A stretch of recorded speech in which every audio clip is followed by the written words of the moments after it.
Good morning, guys. It's Shawn from the blog seasonerelement.com, and we have now reached day 7 for our sourdough starter.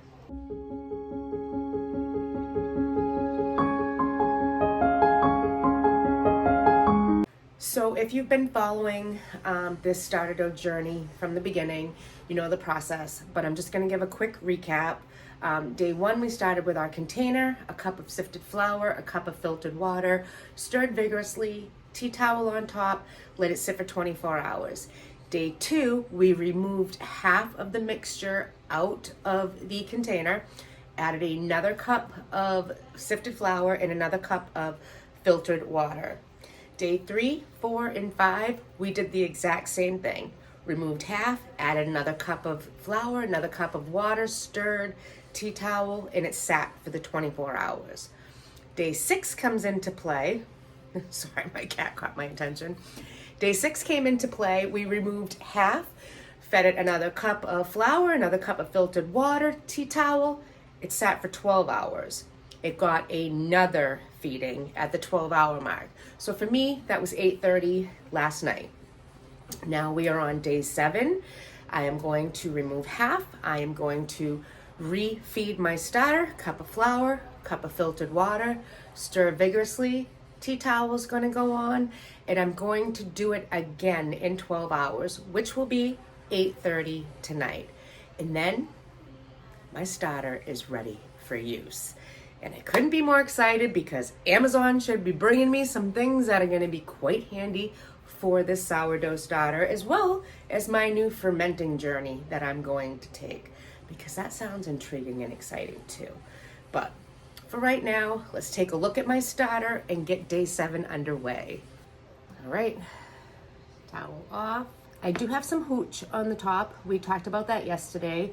Hooch is the alcohol that is created during the fermenting process, and it basically means your starter is hungry and there might be a little too much water. So again, I'm going to give this a nice stir, and today's ratio is going to be more flour, less water. Now, this is for mine. You have to figure out what yours needs. If yours does not look like it has hooch, doesn't look too watery, we want it to be like the consistency of thick pancake batter. And let's see. Yeah, it's definitely thick. Definitely doing it. Not too watery. But I am still going to do a little bit more flour and a little less water for my process. You need to figure out what yours needs. Each one is different. You know, no two sourdough starters will be alike. First things first, we're going to discard half of it. Get that right out of there. I actually did a heaping cup of flour this time for mine. I didn't level it off like I had been this past week. I'm just gonna sift it, get rid of those lumps. And you don't have to sift it. This is just how I like to do it. Now we're gonna add our water, and again, I went with less than a cup, specific to my starter. And stir it.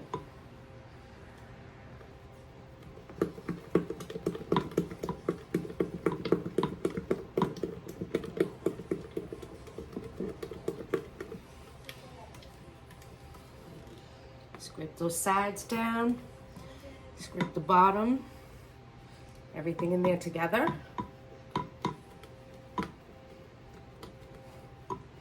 Couple vigorous turns.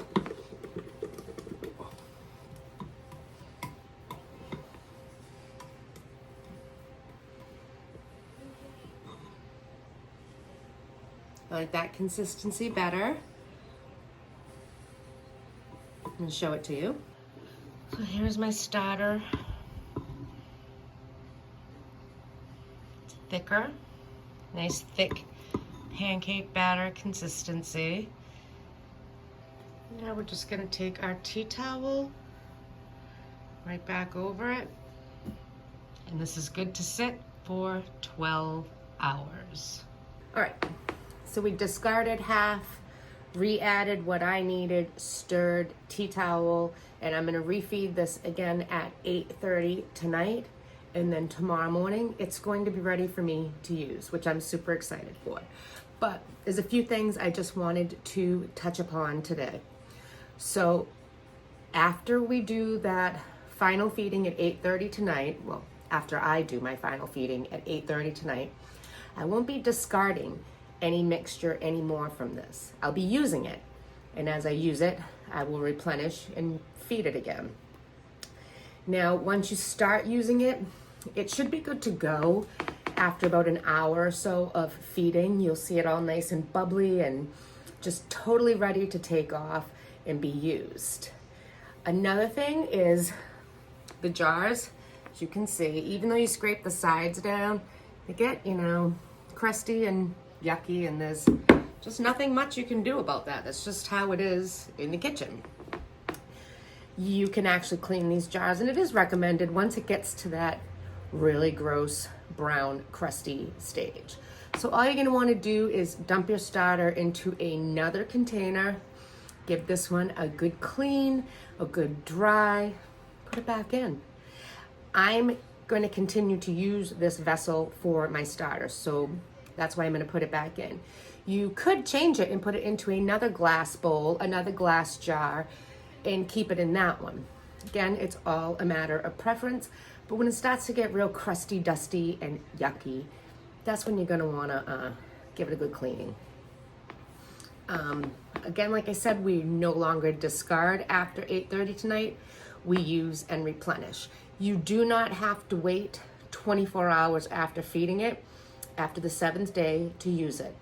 Like I said, you can feed it and it can be ready to use in an hour or so. And that is the beauty of it.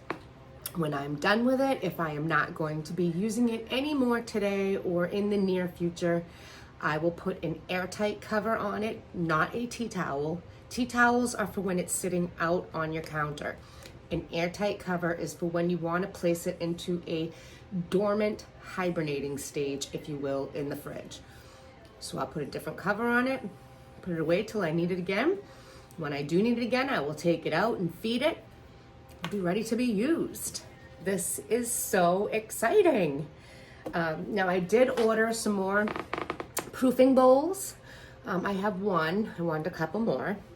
I did order a bread razor kit so I can start to make it pretty and fancy and have it actually come out looking good, because I'm not just using a kitchen knife trying to hack into it. So that should be really fun, creating some artwork on a beautiful loaf of artesian bread. I'm excited for that. Like I've always said, you eat with your eyes before you actually eat with your mouth. And the prettier or more appetizing or beautiful I can make something that makes you want to eat it, the better it's going to taste, in my experience anyways. I'm sure it's a mind over matter thing, but if you don't mind, it don't matter. So it's a preference. It has been a long, impatient 7 days waiting for this to be ready. And I just have a few more hours to go. I am still not exactly sure what is going to be the first thing I make, but you will be coming along for that ride for sure. And I'm told that there's a lot of trial and error when you start making your sourdough and things with it. They might not come out as pretty. Your loaves might be different at first. I'm not sure. This is just all things I'm reading from different sources. My initial inspiration, obviously I told you it came from Lisa Bass, Farmhouse on Boone, but I've also been looking into several other creators on YouTube who do sourdough, just to get their take and their point of view on the whole thing. And basically everybody jives together. So I think we did good. I am super excited. I can't wait to use this. It smells good. And it's already bubbling. Like, it was very smooth when I put my tea towel on, and the bubbles are coming. Check this out. So you saw it in the smooth state that it was in when I was done vigorously stirring it, and now my bubbles are starting to come. It is working perfectly. It has that slight sour smell, the perfect consistency, and honestly, I am just really excited for this. How beautiful. A living organism that is actually going to make some amazing meals for my family. Who knew? And there you have it. That's where we're at. It's done. It's been 7 days. Thank you guys so much for doing this with me. I will let you know when it's up. And the blog will have just more detailed information about the benefits, as well as a printable reference for you to make your own. It's not, I mean, it is a recipe, but it's kind of not. It's just steps you have to follow, and I can turn that into a printable version so you can have it for your own kitchen. Now, another thing that you can do is you can give somebody some of your starter. If you don't have anything to make and somebody else is interested in a starter, but they don't want to necessarily do all the steps or wait that long, you can gift them some of yours. Gift them half of yours, refeed yours. They have a starter ready to go. All they have to do is feed it when they need it. How about that? Feed it when you need it. I like that. So that's it. Quick and easy today. We are on day 7. Again, I will feed mine in 12 hours, which will be 8:30 tonight, and I am good to go. I will bring you guys back and I'll show you what the first thing is I'm gonna make with it. But for now, I have a few other things that need my attention today. So I'm gonna get going and get busy while the baby's sleeping. Thank you so much for stopping by the homestead today as we, yay, hit day 7 of our sourdough starter. Woohoo! I really am excited for this. I totally am. If you're new to my channel, you might want to consider hitting that subscribe button. I make new videos every single week and you never know what they're going to be on. It could be a scratch cooking recipe I'd like to share, a DIY project I'm going to tackle, or creating my at home one day at a time. Ring that bell and you'll be notified each and every time a new video goes up so you won't miss anything. Because trust me, you don't want to miss them. Thanks for stopping by the homestead, guys. I will see you real soon. So excited.